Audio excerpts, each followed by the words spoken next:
अब आप समझे स्पेकुलेटिव इंडेक्स का मतलब? क्यों मैं आपसे बार बार चीख चीख के कह रहा था कि ये बाजार जो है स्पेकुलेटिव इंडेक्स हो गया है और ये एक बाउंस बैक है। इतनी बड़ी गिरावट के बाद एक बाउंस बैक है। ये गिरावट कभी भी आ सकती है। और आज क्या हुआ?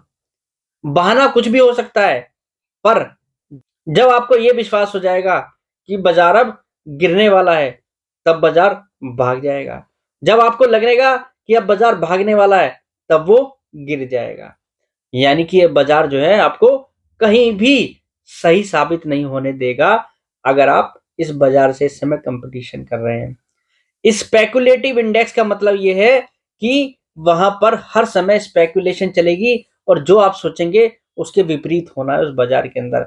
जहां पर आपको फियर होगा वहां पर बाजार एकदम से बढ़ जाएगा और जहां पर आप कंफर्ट हो जाएंगे वहां पर बाजार गिर जाएगा। और यही होता आ रहा है।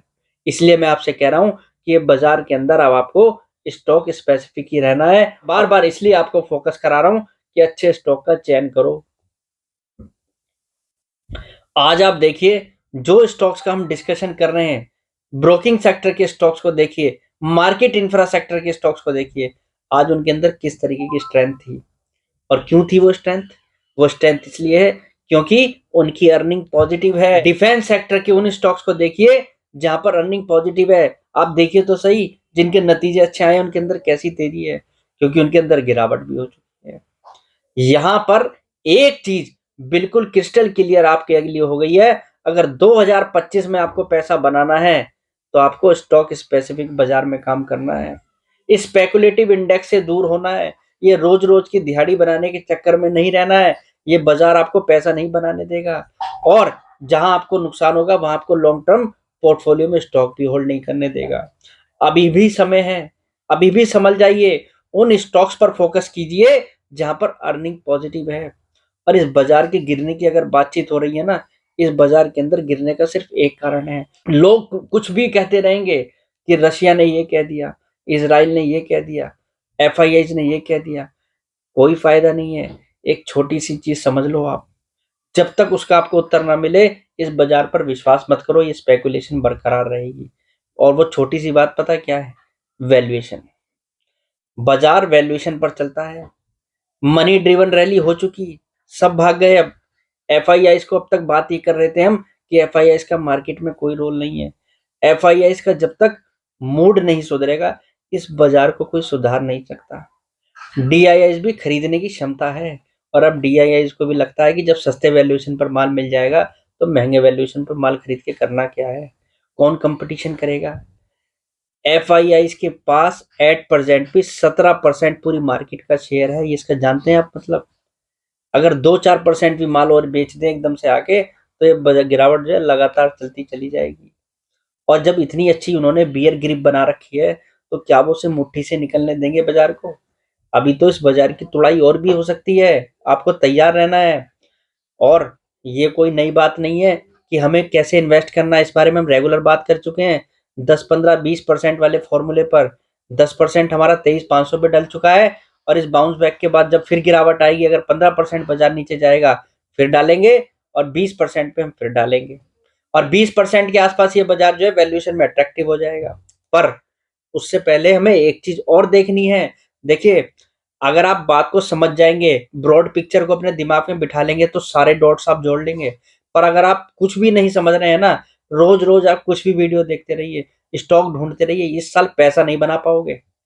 3-4 साल हो गए हैं पैसा बनाते हुए, खूब पैसा बनाया है। ये साल सारे पैसे ले जाएगा अगर आप नहीं समझे इस बाजार को। क्योंकि अब तक बाजार में वन वे रहा है। अब ये बाजार जो है यू टर्न लेके वापस आ रहा है। जिस स्पीड से गया है उससे तेज स्पीड से वापस आ रहा है। तो आप पैसा जाने की स्पीड तेज रहेगी, पैसा आने की स्पीड कम थी, पैसा जाने की स्पीड ज्यादा होगी। ऐसा नहीं है रोज रोज आपको स्टॉक ढूंढने हैं, आज ये ले लूं कल वो ले लूं। भाई, ऐसे स्टॉक ढूंढ लो जिनके फाइनेंशियल्स अच्छे हैं, जिनके फंडामेंटल्स अच्छे हैं, जिनके वैल्यूएशन अच्छे हैं, अर्निंग पॉजिटिव है। कैसे पैसा नहीं बनेगा? कैसे पैसा नहीं बनेगा? ऐसे सेक्टर ही लिमिटेड मिलेंगे, ऐसे स्टॉक ही लिमिटेड मिलेंगे। जितनी कंपनियों के नतीजे आए आप जरा एक बार लिस्ट तो बनाओ, कितनी कंपनियों के अच्छे अच्छे नतीजे रहे हैं Q2 में। हार्डली 10% भी कंपनियां नहीं मिलेंगी। ये बाजार बेवकूफ थोड़ी है जो गिर रहा है। बाजार को अर्निंग नहीं दिख रही। अर्निंग नहीं है तो वैल्यूएशन कैसे जस्टिफाइड करेगा? और वैल्यूएशन अगर ओवर है तो FIS क्यों मान लेंगे? अरे DIS क्यों मान लेंगे? क्या जरूरत है उन्हें महंगे माल लेने की? कब तक फंसेंगे? रिटेल इन्वेस्टर ले लेगा क्योंकि वो उस बात को समझ नहीं रहा है। आप इस वीडियो को थोड़ा समझने की कोशिश करो। स्टॉक जानकर कुछ नहीं होना, हमें चीजों को समझना होगा, जब ही हमारा पैसा बनेगा। और पैसा बनाने के लिए इस बाजार में वैल्यूएशन ठीक होने पड़ेंगे। और अब सबसे ज्यादा फोकस करो Q3 की अर्निंग पर। अगर Q3 की अर्निंग गिरकर आती है तो ये बाजार और महंगा हो जाएगा। बाजार या तो अट्रैक्टिव होगा प्राइस टू बुक के हिसाब से 3 के मल्टीपल पे, और या बाजार अर्निंग ला रहा हो तो 4 का मल्टीपल हो। ये जो 3 से 4 के बीच की सुई है ना, ये हमेशा नुकसान देने वाली कंडीशन में रहती है। जब भी बाजार 3 या 4 के बीच में घूमता है उस समय बाजार के अंदर दिक्कतें ही होती हैं। अब या तो ये बाजार प्राइस टू बुक के हिसाब से 3 के मल्टीपल पे आ जाए और वहां से अर्निंग सुधर जाए तो बाजार जो है अट्रैक्टिव हो जाएगा अगले 1 साल के लिए, और या ये बाजार जो है यहाँ से हायर साइड पे चला जाए तो वो कहानी देखी जाए, उसमें उस कंडीशन में भी अर्निंग बढ़े। तो ओवरऑल सिनेरियो में FIS का डाटा जब तक मुझे नहीं लगता पॉजिटिव होगा जब तक इस बाजार की अर्निंग नहीं सुधरेगी। और अर्निंग में भी अब लगा लीजिए कब आएगी अर्निंग। जनवरी से Q3 अर्निंग के नतीजे आने शुरू होंगे। कहने का मतलब जनवरी तक आप बाजार पे कुछ भी विश्वास मत कीजिए कि ये बाजार भाग जाएगा। ये आपको बुला बुलाकर फंसाने वाली रैली है। जो मैं आपसे बार बार कह रहा हूँ कि इस रैली में सचेत रहने की जरूरत है। और जेब में अगर 100 रुपए पड़े हैं, रैली में पार्टिसिपेट करने का भी मन कर रहा है, मात्र 10 या 20 रुपए लगाओ, 80 रुपए जेब में रखो। और आज से 4 महीने पहले एक ही बात होती थी कि पोर्टफोलियो का 30 से 35% कैश कर लो। ऐसा नहीं है कि आज ही बात हो रही है। जब ये बाजार गिर भी नहीं रहा था, तेजी में था, उस समय लोगों को विश्वास नहीं होता था बाजार गिरेगा। और अब सबको विश्वास हो रहा है क्योंकि गिर गया। आप मेरे चैनल पर जाके फाइंड आउट कर सकते हो वीडियो। उस समय जब मैं रेलवे स्टॉक्स को लेकर अगर उस समय ये वीडियो बनाई कि RVNL का स्टॉक गिर सकता है तो किसी को विश्वास ही नहीं हो रहा था, किसी को विश्वास नहीं था। तो बाजार का ये हिस्सा है, अगर बड़ा है तो गिरेगा भी। पर आप अगर मतलब एक एग्जांपल के तौर पे बात करिए, शिपिंग सेक्टर के स्टॉक्स हैं। शिपिंग सेक्टर के स्टॉक्स के अंदर अगर देखें तो अर्निंग पॉजिटिव आई है और ऑर्डर बुक हेल्दी है, आगे भी अच्छे ऑर्डर मिलेंगे। कोई मई का लाल नहीं है कि इन स्टॉक्स के अंदर आगे उनको रोक ले। और आप देखिए थोड़ी सी रिकवरी आई तो कैसे भगे हैं। रोज तेजी देखो आप, रोज की तेजी हो रही है और ये तेजी आगे भी हो सकती है क्योंकि इनके वैल्यूएशन जस्टिफाइड है। तो आप सीधी सीधी कैलकुलेशन कर लीजिए, 4 चीजों पर फोकस कर लीजिए, अर्निंग पर, वैल्यूएशन पर, खासकर मतलब अर्निंग पर, वैल्यूएशन पर, ऑर्डर बुक पर और फाइनेंशियल्स पर। अगर फाइनेंशियल्स भी अच्छे हैं तो आपके शेयर को चलने में कोई नहीं रोक पाएगा। कोई जरूरत नहीं है FIS का डाटा देखने की, कोई जरूरत नहीं है DIS का डाटा देखने के लिए। जब बाजार अच्छा होगा तो सब कुछ चलेगा और जो अच्छी अर्निंग वाले स्टॉक होंगे वो जरूर चलेंगे। पर जब बाजार खराब है तो वहां पर कहाँ बचोगे आप? बचोगे आप वहां पर जहां पर सेफ्टी होगी। और सेफ्टी कहाँ पर है? जहां पर ये 3-4 पॉइंट्स हैं। तो बड़ा छोटा सा मैटर है, बड़ा छोटा सा समझने वाली बात है कि इसको समझ लीजिए आप। ये रोज गिरावट, जब बाजार महंगा होता है ना तो गिरावट का कोई ना कोई कारण बनता है।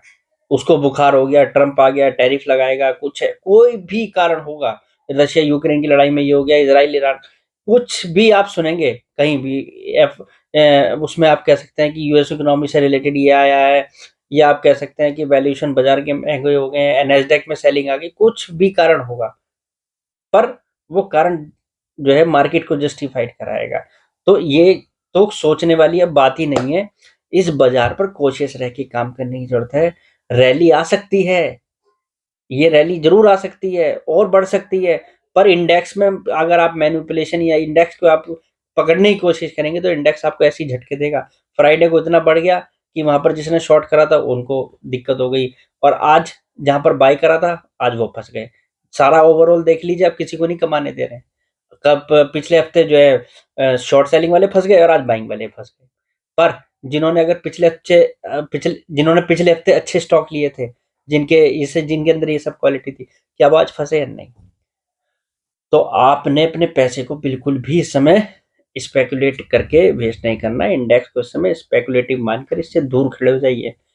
शेयर चुनिए अच्छे फाइनेंशियल फंडामेंटल्स और वैल्यूएशन वाले और अर्निंग वाले। और वो शेयर्स जो है हम आपके साथ रेगुलर डिस्कस कर ही रहे हैं, उसमें कोई छुपाने वाली बात ही नहीं है। जब एक सेक्टर से रिलेटेड बात हो जाती है तो वो अपना भी फाइंड आउट है। पावर सेक्टर के स्टॉक्स काफ़ी, अगर पीएसयूज़ में देखें तो वो भी सस्ते दिखाई देते हैं, और ये सब लॉन्ग ड्यूरेबल सेक्टर हैं।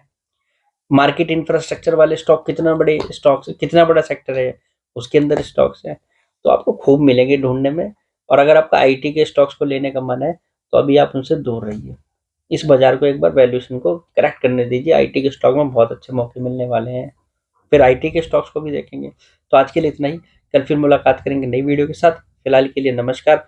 और वीडियो अच्छी लगे तो भाई लाइक कर लेना, चैनल को सब्सक्राइब कर लेना। Thank you.